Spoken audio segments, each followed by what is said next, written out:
ભગવાન જાણે. અને પરસોત્તમભાઈ રૂપાલાને ટિકિટ આપવામાં આવી છે. ગઈકાલેનું ભવ્ય સ્વાગત પણ કરાયું. તમારું શું કહેવાનું છે? 2 વખતથી તમે સાંસદ હતા, ઘણા બધા કાર્યકર્તાઓ તમારી સાથે જોડાયેલા, હવે નવી જવાબદારી પણ તમારા ઉપર આવી છે. ખાસ કરીને ભારતીય જનતા પાર્ટીના મોવડી મંડળના માધ્યમથી દરેક ઉમેદવારનું સિલેક્શન થતું હોય છે.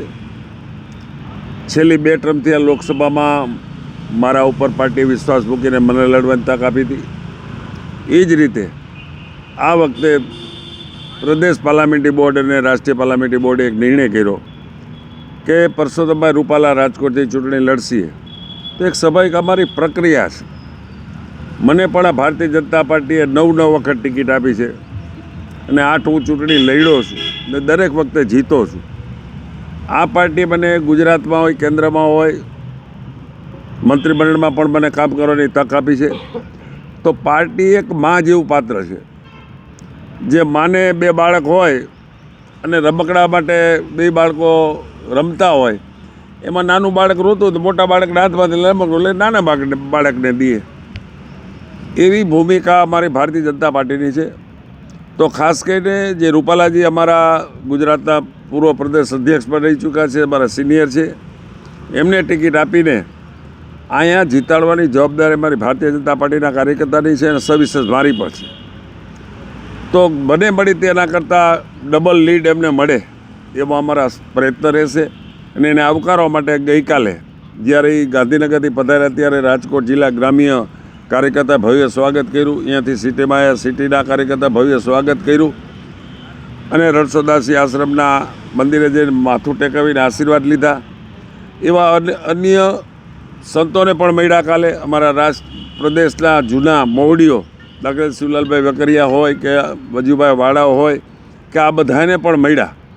અને સાંજે આખા જિલ્લા સંસદીય ક્ષેત્રના તમામ ચૂંટાયેલા તાલુકા જિલ્લાના પ્રતિનિધિઓ હોય, ભારતીય જનતા પાર્ટી મંડળના પ્રમુખ મહામંત્રીઓ હોય, જિલ્લા અને શહેરનું મંડળ હોય અને કોર્પોરેટરો બધાની સાથે ગોષ્ઠી કરી અને ભવ્ય સ્વાગત કાલે કરવામાં આવેલ હતું.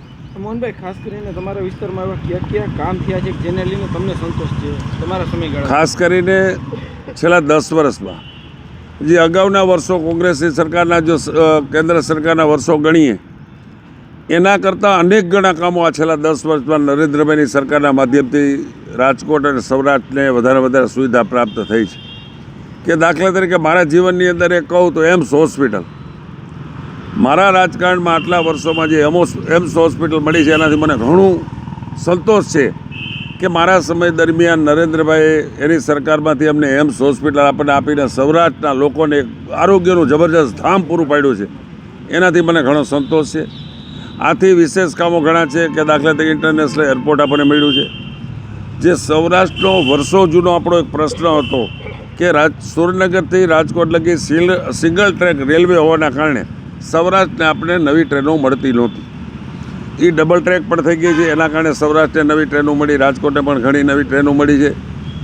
પછી રાજકોટથી જેતપુર 6 લેન રોડ હોય, રેલવેના અંડરબ્રિજ, ઓવરબ્રિજ હોય, જનાના હોસ્પિટલ હોય, આવી અન્ય સુવિધાઓ નરેન્દ્રભાઈની સરકારમાં છેલ્લા 10 વર્ષમાં આપણને આદરણીય નરેન્દ્રભાઈના માધ્યમથી ગુજરાતના મુખ્યમંત્રી ભૂપેન્દ્રભાઈ પટેલના આગ્રહને લઈને જે કામો અમારા મંજૂર થયા એનાથી મને સંતોષ છે. અને ભવિષ્યમાં ભારતીય જનતા પાર્ટીના કાર્યકર્તા તરીકે કાર્યકર્તાની સાથે ખંભો મિલાવીને ભવિષ્યમાં સારા કામો થાય એના માટેના મારા પ્રયત્ન રહેશે. મોહનભાઈ, શું કહેશો ખાસ તો કાર્યકાળમાં કયું કામ છે કે જે ક્યાંક બાકી રહ્યા છે જે રૂપાલા વધારવાના છે? ખાસ કરીને આ કામો છે એક પ્રક્રિયા છે.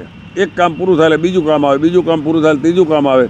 જે કામો અત્યારે ચાલુ છે એને આગળ ધપાવવા માટે પણ રૂપાલા સાહેબ પ્રયત્ન કરશે અને ભવિષ્યમાં રાજકોટ અને સૌરાષ્ટ્રને નવી સુવિધા પ્રાપ્ત થાય એના માટેના એના હંમેશા પ્રયત્ન રહેશે. ખાસ તો નરેન્દ્ર મોદીના ગુડબુકમાં ખાસ કરીને નરેન્દ્રભાઈની ગુજરાતમાં પહેલીવાર મુખ્યમંત્રી બન્યા અને રાજકોટથી ધારાસભા સીટ લડી અને જિંદગીમાં પહેલી ચૂંટણી રાજકોટમાંથી લડ્યા હતા.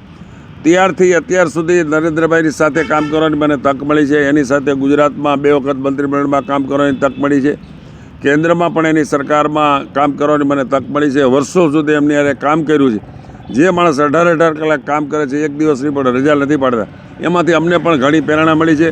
કાર્યકર્તાઓ સાથે સારામાં સારું વર્તન કરવું, ભાઈચારાની લાગણી ઊભી કરવી એ એનામાંથી અમને ગુણ પ્રાપ્ત થયા છે. એના કારણે કાર્યકર્તા સાથે હંમેશા મારું લાયસન્સ સારું હોય છે.